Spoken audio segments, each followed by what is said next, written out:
prečo variť v cykloch, alebo variť v kruhu podľa 5 elementov, tak ako to hovorí čínska dietetika.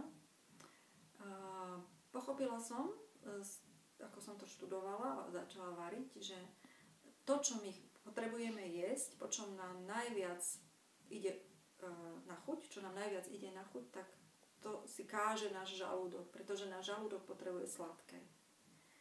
Lenže my nemáme len žalúdok v našom tele, my máme aj pľúca, ktoré potrebujú ostrú, štiplavú chuť. Máme ľadviny, ktoré potrebujú slanú chuť. Máme pečeň, ktoré potrebuje kyslú chuť. A máme srdce, ktoré potrebujú horkú chuť. A častokrát kyslé, horké, štiplavé nám nemusí chutiť na našom jazyku, ktorý je ukazovatkom len žalúdka.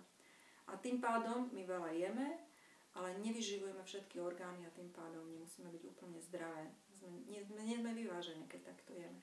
A keď dáme do hrnca všetkých 5 elementov, tak podporujeme každý orgán rovnomerne.